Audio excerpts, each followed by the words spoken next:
அவரே நம்மை படைத்தார், அவருக்கு சொந்தம் நாம். அவர் படைப்புகள் நாம், அவர் பிள்ளைகள் நாம், அவர் மந்தை நாடுகள் நாம். திருக்கோலமே எழுந்திடுக, அருள் பொழியும் பலியினிலே ஒருங்கிணைவோம், கரம் குவிப்போம், உன்னதரை போற்றுவோம். ஒருங்கிணைவோம், கரம் குவிப்போம், உன்னதரை போற்றுவோம். உலகினிலே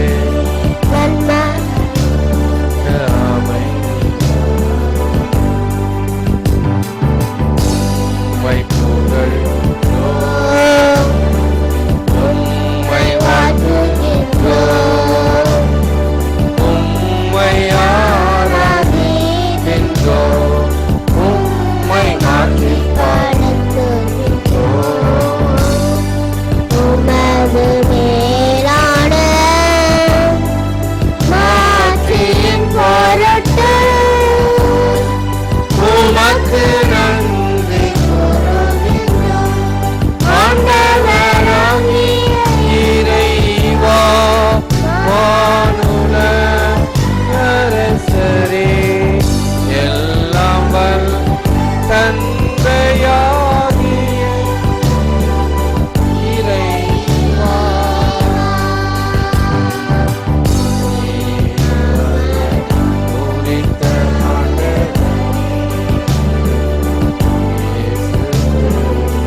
தந்தையின் வலப்பக்கம்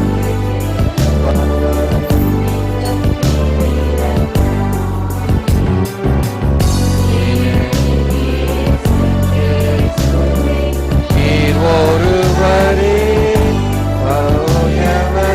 நீர் ஒருவரே, ஆண்டவர் நீர் ஒருவரே.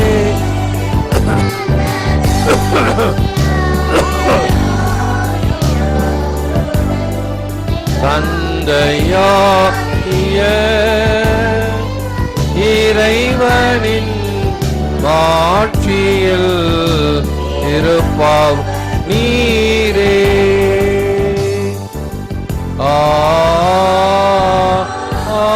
ஆமென். ஜெபிப்போமாக. அன்பு தந்தையே இறைவா, உம் திருமகன் வழியாக நீர் எங்களை மீட்டு உம்முடைய அன்பு பிள்ளைகளாக்கி நீர். கிறிஸ்துவை மீட்பராக ஏற்றுக்கொண்டுள்ள எங்கள் மீது கடைக்கண் நோக்கி உண்மையான விடுதலையையும் உரிமை பேரான முடிவில்லா வாழ்வையும் அளித்தருளும்.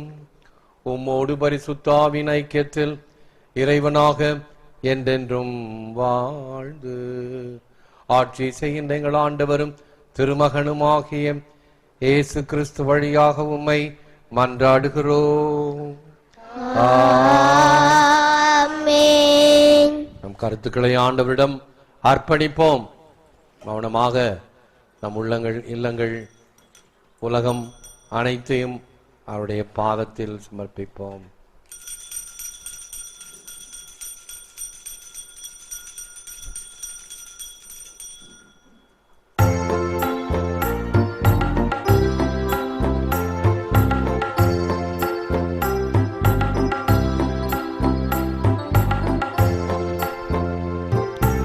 எனக்காக பிறந்தீர், எனக்காக மரித்தீர், எனக்காக உயிர்த்தீர், மீண்டும் வருவீரே. எனக்காக பிறந்தீர், எனக்காக மரித்தீர், எனக்காக உயிர்த்தீர், மீண்டும் வருவீரே. உமக்கே ஆராதனை, உமக்கே ஆராதனை, உமக்கே ஆராதனை, உமக்கே ஆராதனை. அன்பார்ந்த தொலைக்காட்சி விசுவாசிகளே, I am the way, the truth, the life. No one can come to the Father except through me. வழியும் உண்மையும் வாழ்வும் நானே, என் வழியாய் அன்றி எவரும் தந்தையிடம் வருவதில்லை. யோவான் 14:6. கவனி, உற்று நோக்கு, நம்பிக்கை கொள். இயேசுவின் சீடர்கள் அவரை கவனித்தார்கள். இயேசுவின் வாழ்வும் வார்த்தையும் அவரை உற்று நோக்கச் செய்தது. இயேசுவை உற்று நோக்கியவர்கள் நம்பினார்கள். இயேசுவை நம்பினோர் நிலை வாழ்வு அடைந்தார்கள். The real life is a life in Christ. I live, not I, but Christ lives in me. வாழ்வது நான் அல்ல, என்னில் கிறிஸ்து வாழ்கிறார் என்பது புனித சின்னப்பருடைய தத்துவம், வாழ்க்கையினுடைய தத்துவம். அவருக்கு நீரன்றி நான் யார், நினைவுவார், என் நெஞ்சகமார், தாயன்றி சூழும் உண்டோ, சாற்றாய் பராபரமே. இது தாய்மானவர். எத்தகைய செயல் எடுத்தாலும் சரி, அல்லது நீதி நூல்கள் எடுத்தாலும் சரி, இறைவனை பற்றி சொல்லும் பொழுது அந்த முழுமையை பார்க்கலாம். அவரின்றி வேறு எதுவும் இல்லை. ஆகவே சொல்வார்கள், அவனின்றி அணுவும் அசையாது. ஏன் பின்ன கடவுள் கொரோனா நோயை அடக்காம இருக்கிறாரா? நம்ப நன்மையும் தீதும் பிறர் தர வாரா. ஆகவே இந்த ரூல் ஆஃப் டச் நேத்தே சொன்னேன். நாங்கள் குருமடத்தில் படிக்கும் பொழுது பல காரியங்கள் எங்களுக்கு கற்றுக் கொடுத்தார்கள் எங்களுடைய ப்ரொஃபசர்ஸ். இரவு 9 மணிக்கு மேல யாரும் பேசக்கூடாது. It's grand silence. எதனாலும் பேசக்கூடாது. இன்னொருத்தர் ரூமுக்கு போக கூடாது. இன்னொருத்தர் யாரையும் டச் பண்ணி பேசக்கூடாது. அப்பவே ரூல் ஆஃப் டச். இதெல்லாம் இன்றைக்கு இருக்குது. இன்னைக்கு நம்ம சொல்லிக் கொடுக்கிறோம் பிள்ளைங்கள்ட்ட. குட் டச், பேட் டச் எல்லாம் பிள்ளைங்களுக்கு அதெல்லாம் தெரியணும். ஆகவே அன்பார்ந்த மக்களே, இவைகள் எல்லாம் காலத்தினுடைய கட்டாயம். அதை கடைபிடிக்காவிட்டால் இப்படி ஒரு மிகப்பெரிய கட்டத்துக்கு நாம் வந்திருக்கிறோம். ஆபத்தான கட்டம். Medicine can soothe pain, food can quench hunger, wealth can destroy poverty, but only Jesus, who is love, can console a troubled heart. மருந்து வலியை போக்கும், உணவு பசியை தீர்க்கும், செல்வம் ஏழ்மையை அழிக்கும். ஆனால் இயேசுவின் அன்பு மட்டும்தான் கலக்கமுற்ற இதயத்திற்கு ஆறுதல் அளிக்க கூடும். அவர் வார்த்தைகள் தான். நிறைய பேர் இந்த ஆன்லைன்ல பூசை பார்க்கறாங்க இல்லையா, அவங்க எல்லாம் இன்னும் வயசானவங்களா இருந்தா, ஃபாதர் இந்த பழைய பாட்டெல்லாம் போடுறீங்க, என்ன அருமையா இருக்குது, இதத்துக்கு என்னுடைய இதயங்கள் அப்படியே அமைதியாகிறது. மறுபடியும் அதை நாங்கள் போட்டு கேட்கிறோம். அந்த பாடல்கள், நற்கருணை ஆண்டவர் முன்னால் பாடுகின்ற அந்த பாடல்கள் எங்கள் இதயங்களை ஆண்டவர் பால் எழுப்புகிறது. வலியை நீக்கும், பசியை தீர்க்கும், ஏழ்மையை அளிக்கும், கலக்கமுற்ற இதயத்திற்கு ஆறுதல் அளிக்கும்.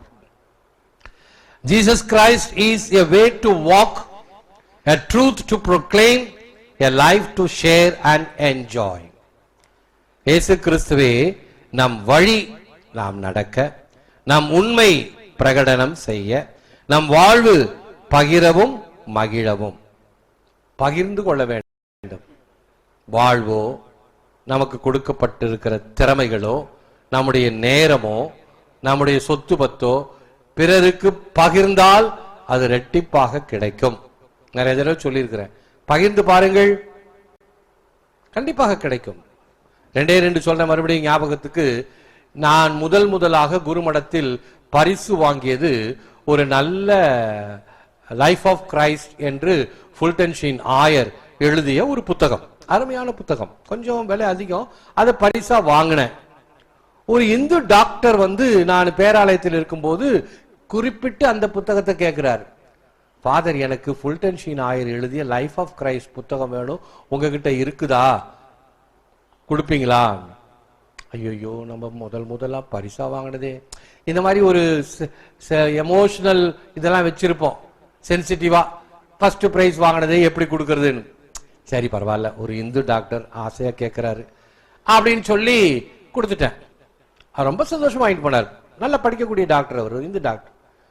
சொல்லி வச்ச மாதிரி 2 வாரம் கழிச்சு எனக்கு தெரிஞ்ச ஒரு நண்பர், ஃபாதர், என்னுடைய லைப்ரரியில் இந்த புக்கு இருக்குது, உங்களுக்கு பயன்படும், எடுத்துங்க ஃபாதர். அதே புத்தகம். ஆச்சரியம் ஆச்சரியம். அதே போல இன்னொரு பாருங்க, எப்படியெல்லாம் அந்த விஷஸ் சர்க்கிள், இந்த ஹாய் மதன் சொல்லி ஒரு கேள்வி பதில் ஆனந்த விடன்ல வரும் முன்பெல்லாம். நல்ல நல்ல பதிலா சொல்லுவார் அந்த மனுஷன். நல்ல ஒரு அறிவாளி அந்த மனுஷன். அவர்கிட்ட ஒருத்தர் கேட்கிறார் கேள்வி, ஐயா, நீங்கள் இந்த வாரம் படித்த புத்தகம் என்ன? நிறைய பேர் புத்தகமே படிக்கிறது கிடையாது. அவர்கிட்ட இந்த கேள்வி கேட்கிறாங்க, இந்த வாரம் படித்த புத்தகம் என்ன? அவரும் சொல்றாரு, இந்த வாரம் நான் ஒரு புத்தகம் படித்தேன், அந்த புத்தகத்தின் பெயர் ஜீசஸ் தி சிஇஓ அப்படின்ற புத்தகம். அருமையான புத்தகம். அதில் இயேசு கிறிஸ்து எப்படி தலைவராக இருக்கிறார். ஆல்பா என்றால் முதலில், ஒமேகா என்றால் கடைசியில். முதலில் இருந்து வழி நடத்துபவரும் அவரே, பின்னால் இருந்து உந்தி தள்ளுபவரும் அவரே என்ற கருத்து அதில் போட்டு படிச்சார். எனக்கு எப்பா, நம்ம எவ்வளவு படிச்சிருக்கிறோம், குருமடத்தில் படிச்சிருக்கிறோம், அங்க படிச்சிருக்கிறோம், பிரசங்கத்துக்கு தயார் பண்றோம், எத்தனை புத்தகங்கள் படிக்கிறோம். இந்த மனுஷன் இந்த புத்தகத்தை வாங்கி படிச்சு அந்த கருத்தை ஒரு சாதாரணமா ஆனந்த விகடன்ல எல்லாரும் புரியுற அளவுக்கு சொல்றாரு. அந்த புத்தகத்தை நான் வாங்கி படிக்கணும். அது என்ன புத்தகம்? நேரா போனேன், ஃபோக்கஸ் புக் ஷாப், நம்ம சம்பா கோயிலுக்கு முன்னாடி இருக்கு இல்லையா, அந்த ஃப்ரெண்டு எனக்கு அவர்கிட்ட கேட்டேன், எனக்கு இந்த புத்தகம் வேணும், இங்க கிடைக்காது ஃபாதர், பாம்பேல கிடைக்கும், கண்டிப்பா உங்களுக்கு நான் ஆர்டர் பண்ணி வாங்கி தரேன். ஆர்டர் பண்ணி வாங்கி கொடுத்துட்டேன். 450 ரூபா அந்த புத்தகம். சரி, காஸ்ட்லியா இருந்தாலும் பரவாயில்ல. வாங்கி படிச்சா அற்புதமான கருத்துக்கள், துவக்கத்திலிருந்து கடைசி வரைக்கும் படிச்சேன், வச்சுட்டேன். அதே புத்தகத்தை ஒருத்தர் வந்து கேட்கிறாரு, ஒரு நல்லா படிச்சவர். அதை பத்தி சொன்னோன்னே, எனக்கு அந்த புத்தகத்தை கொடுங்களேன். சில சமயத்தில் இந்த புத்தகம், கேசட்டு, சிடி எல்லாம் கொடுத்தா திருப்பி வராது, அதோட தீர்ந்து போச்சு கதை, அவ்வளவுதான். அதான் என்னுடைய பழக்கம். சரி பரவாயில்ல, கொடுப்போம். கொடுத்தேன். சொல்லி வச்ச மாதிரி அடுத்த 2 வாரத்துல எனக்கு இன்னொருத்தர் அதே மாதிரி ஒரு புத்தகத்தை கொண்டாந்து தர்றார். ஆச்சரியமா இருந்தது. கொடுங்கள், கொடுக்கப்படும். ஷேர் பண்ணி பாருங்க, நிச்சயமா இருக்கும். எனக்குன்னு வச்சுக்காதீங்க, கொடுத்து பாருங்க. ஆகவே அதுதான் ஆண்டவர் தருகின்ற மிகச்சிறந்த ஒரு கருத்து. Share and it will be double. அமுக்கி குலுக்கி சரிந்து விழும் அளவுக்கு கடவுள் உனக்கு படி அழைப்பார். Jesus is like an electric fuse by which all powers funneled through to the whole world, the way by which we go forth to the Father. எவ்வாறு மின்சாரம் கடவு வழியாக செல்கிறதோ, கடவுனா அந்த ஃபியூஸ் வயர் பார்த்துருக்கிறீங்களா? ஃபியூஸ் கேரியர்ல மெலிசா இருக்கும் அந்த ஒயர், அது வழியா தான் கரண்ட் போய் எல்லாத்துக்கும் கிடைக்குது. நமக்கு இவ்வளோ தூரம் இந்த மின்சாரத்தை, அது ஃபேனோ லைட்டோ எதுவோ ஆம்பிளிஃபையரோ எதா இருந்தாலும் அந்த ஃபியூஸ் கேரியர் வழியாகத்தான் வருது. இங்க ஏதாவது ஒரு கோளாறுனா டப்புன்னு அது ஃபியூஸ் போயிடும். ஆபத்து, அதிகமான வோல்டேஜ், ஏதாவது ஷார்ட் சர்க்கியூட் போயிடும். அதை சரி பண்ணிட்டு தான் அந்த ஃபியூஸ் போடணும். அந்த மாதிரி அந்த ஃபியூஸ் வயர் மாதிரி இயேசு இருக்கிறாராம். எவ்வாறு மின்சாரம் கடவு வழியாக செல்கிறதோ அவ்வாறு இயேசு கிறிஸ்து வழியாக நம் சக்தி அனைத்தும் இவ்வாறு நாம் பரமதந்தையிடம் செல்கிறோம். அவர் வழியாக செல்கிறோம். He is a channel, வழி. Amazing grace, how sweet the sound that saved a wretch like me. I once was lost but now I am found, was blind but now I see. John Newton. இது ஒரு அருமையான பாடல். ஆங்கில பாடல் தெரிந்தவர்களுக்கெல்லாம் இது தெரியும். Amazing grace, ஒரு அருமையான பாடல். உம்முடைய அதிசய இரக்கத்தால் இழிவான என்னை காக்கிறீர், எவ்வளவு இனிமையும் போட்டுதற்குரியதுமாகும் குருடனாயிருந்த எனக்கு பார்வை அளித்தீர். Belief is not something merely intellectual but existential. Be living. தொலைத்த வாழ்வை கண்டுகொண்டேன். நம்பிக்கை என்பது அறிவை சார்ந்தது அல்ல, வாழ்வை சார்ந்தது. John Newton. ஜூலியன் என்ற மறையறிஞர் 14ஆம் நூற்றாண்டில் வாழ்ந்தவர் பரமன் நம்மிடம் துன்பம் உங்களை விரட்டாது, வேலை உங்களை வருத்தாது என்று சொல்வதில்லை. மாறாக வெல்வீர்கள் எதனையும் என் அருளால் என்கிறார். துன்பம் வருமா? வரும். வேதனை வருமா? வரும். சோதனை வருமா? ஒண்ணுக்கு மேல வரும். அதை எப்படி தாங்குவது? அதை எப்படி தீர்ப்பது? What is the solution? அதை எப்படி சால்வ் பண்றது? அதை கடவுள் கொடுப்பார். அதுதான் கடவுள் நமக்கு தருகின்ற ஞானம். அத்தனையும் வெல்வீர்கள் என் அருளால். மலருக்கு வாசம், மனிதருக்கு சுவாசம், கிறிஸ்துவருக்கு விசுவாசம். அந்த விசுவாசம் நம்மை வாழ்விக்கின்றது. ஜெபம். Lord, believe, I believe, help my unbelief, make me a person to be your very own and to proclaim the wonderful deeds of you who call me out of darkness into your marvelous light. ஆண்டவரே, இறைவா, நான் விசுவசிக்கிறேன். என் விசுவாசமின்மையை நீங்க உதவும். இருளினின்று தமது வியத்தகு ஒளிக்கு அழைத்துள்ள உம் மேன்மை மிக்க செயல்களை அறிவிப்பது எம் பணியாகட்டும். ஏற்று வரமருளும் இறைவா, காக்கும் கரங்களினால். ஆமேன், ஆமேன். நற்கருணை மாலை ஜெபத்தை ஜெபித்து ஆசி நன்மை வாங்குகின்ற வகையில் இந்த திருப்பலியில் பங்கேற்கின்ற முழுமையை பெறுவார்களாக. நற்கருணை மாலை. இயேசுவின் உடல், இயேசுவின் ரத்தம், இயேசுவின் உடல் என்பதால் என் உடலில் வியாதி இல்லை. இது இயேசுவின் ரத்தம் என்பதால் என்னில் சோர்வு இல்லை. இது இயேசுவின் கண்கள் என்பதால் என் பார்வையில் பழுதில்லை. இயேசுவின் உடலும் என்பதால் என் பேச்சில் பொய்யில்லை. இயேசுவின் கண்கள் என்பதால்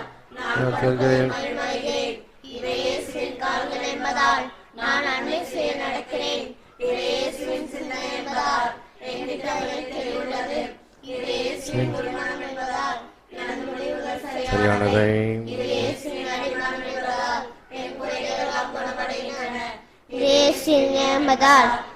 ஆவியானவரால் இயக்கப்படுகிறேன். ஆமென். ரேசுல் அன்பார்ந்த சகோதர சகோதரிகளே, அன்பார்ந்த தொலைக்காட்சி விசுவாசிகளே,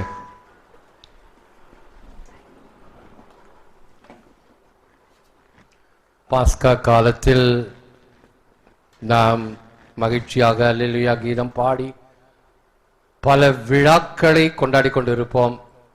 நேரம் விலையனூர் திருவிழா முடிந்திருக்கும்.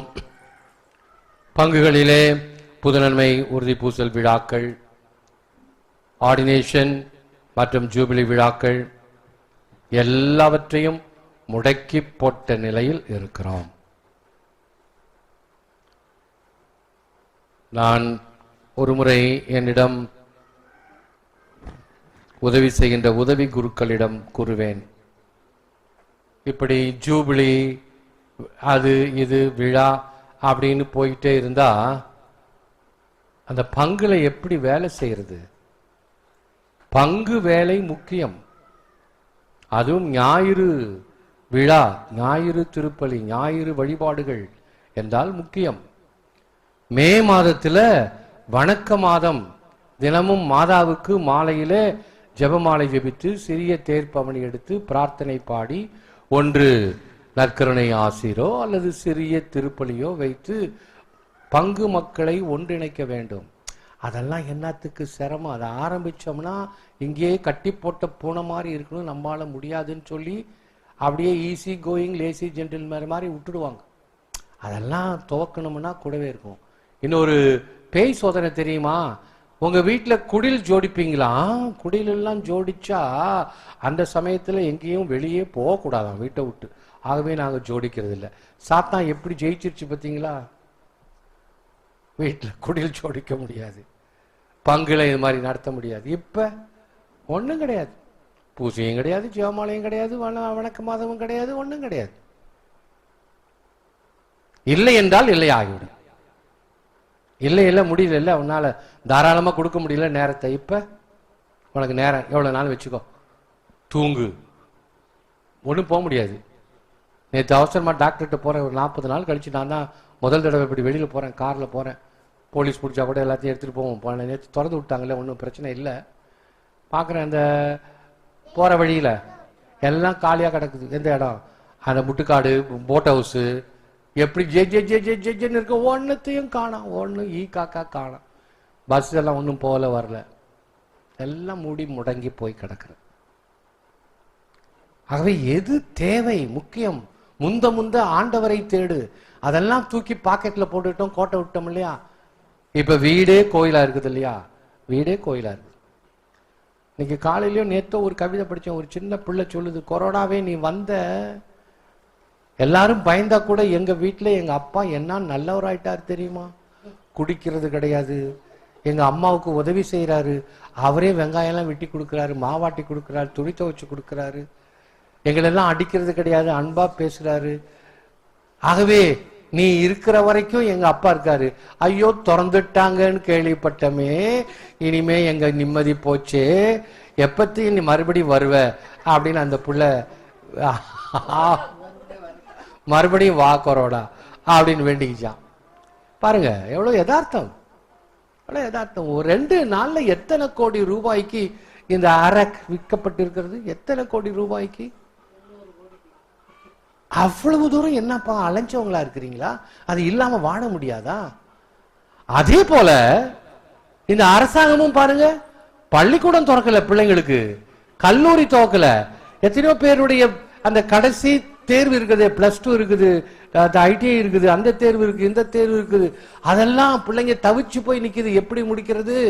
அவங்க வாழ்வாதாரம், வாழ்க்கையினுடைய எதிர்காலம் இப்படி நிக்குதே அப்படின்னு எல்லாம் ஏங்கிட்டு இருக்காங்க. பெற்றோர் எல்லாம் கலங்கிட்டு இருக்கிறாங்க. அதை திறப்பதுக்கு வழியை காணா. இவர் திறந்துட்டாரியா? அவன் ஒருத்தன் சொல்றான், 40 நாள் எங்களால வெளியே போக முடியாம இருந்துச்சு, உன்னால திறக்காம இருக்க முடியல பத்தியா? திறந்துட்ட பத்தியா? உயர் நீதிமன்றம் உடனே அடிச்சது ஒரு தலையில. அதான் நீதிமன்றம். நீதிமன்றம் இஸ் சுப்ரீம் பவர். இங்க அரசியல்வாதிகள் கட்சிகள் இதுக்கு முன்னாடி நோ, எப்ப ஊரடங்கு சட்டத்தெல்லாம் தகர்த்துறீங்களோ அப்பதான் திறக்கணும். எது தேவை? எது முக்கியம்? எனக்கு வருவாய் முக்கியமா? வருவாய்க்கா எது வேணாலும் செய்வாயா? கண்ணை குருடாக்கி விட்டு ஓவியத்தை விற்பாயா? பல காரியங்கள் நமக்கு இடித்துரைப்பதை போல் தெரியும், அதெல்லாம் ஏற்றுக்கொள்வோம்.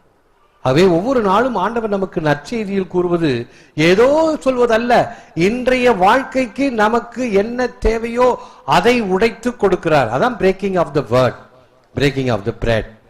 அதை வாழ்ந்து கொண்டு இந்த வாழ்க்கையை நாம் தெம்பாக வாழ வேண்டும், உயிர் துடிப்புடன் வாழ வேண்டும். ஏதோ ஒண்ணு சும்மா ஓதுறது ஒண்ணு, நடக்கிறது ஒண்ணு இல்லை. எதை செய்கிறோமோ, எதை விசுவசிக்கிறோமோ அதை வாழ்ந்து காட்ட அழைக்கப்படுகிறோம். அப்படி செய்வோம். எழுந்து நிற்போம், ஜெபிப்போமாக. விசுவசிப்போருக்கு வாழ்வாகிய இறைவா, நீர் மக்களுக்கு தயவாய் என்றும் துணை நிற்க உம்மை கெஞ்சி கேட்கிறோம். வானக உணவால் நிறைவு பெற்ற நாங்கள் பாவமாகிய பழைய மனிதனுக்குள்ள இயல்பை களைந்துவிட்டு புதிய இயல்பை அணிந்து கொள்ள செய்வீராக. எங்கள் ஆண்டவராகிய கிறிஸ்து வழியாக உம்மை மன்றாடுகிறோம். ஆண்டவர் உங்களோடு இருப்பாராக. எல்லாம் உள்ள இறைவா, எம்மை படைத்து பராமரித்து பாதுகாத்து வரும் நல்ல தேவனே, உம்மை போற்றுகிறோம், புகழுகிறோம், நன்றி கூறுகின்றோம், ஆராதிக்கின்றோம். தேவரே தாமே முதிய குமாரன் எங்கள் ஆண்டவர் இயேசு கிறிஸ்துவை உலகிற்கு அனுப்பி பாவம் தவிர மற்ற அனைத்திலும் எங்களைப் போல மனிதராக வாழ திருவிழமாடி திருப்பலியின் வழியாக அவருடைய திருவுடலையும் ரத்தத்தையும் எங்களுக்கு உணவாக கொடுத்தீர். அருட்சாதனங்கள் வழியாக எங்களுக்கு வாழ்வை தருகின்றீர். இதோ உம்முடைய ஆசிரியினால் எங்களை ஆசீர்வதித்திருளும். இதோ இந்த நேரத்திலே எங்களுடைய ஜெபத்தோடு சேர்ந்து யாரெல்லாம் தங்கள் வீடுகளை ஆசீர்வதிக்க விரும்புகிறார்களோ அவர்களுக்கு இந்த ஆசீர்வாதத்தை தாரும். பரிசுத்தாவின் வல்லமையை தாரும். எங்களை வழிநடத்த எங்களுக்கு முன்னும், துணையாயிருக்க எங்களுக்குள்ளும், பாதுகாவலருக்கு எங்களுக்கு பின்னும் இருந்து எங்களை ஆசீர்வதிப்பீராக. பரிசுத்தாவின் வல்லமை எங்களை ஆட்கொள்வதாக, எம்மை சுற்றிலும் இருப்பதாக. இந்த வீடுகளிலே அவர்களுக்கு உள்ளேயும் வெளியேயும் இருந்து பாதுகாப்பை தருவதாக. எல்லாம் வல்ல இறைவன் தந்தை, மகன், தூய ஆவியார் அனைவரையும் ஆசீர்வதிப்பாராக. ஆமென்.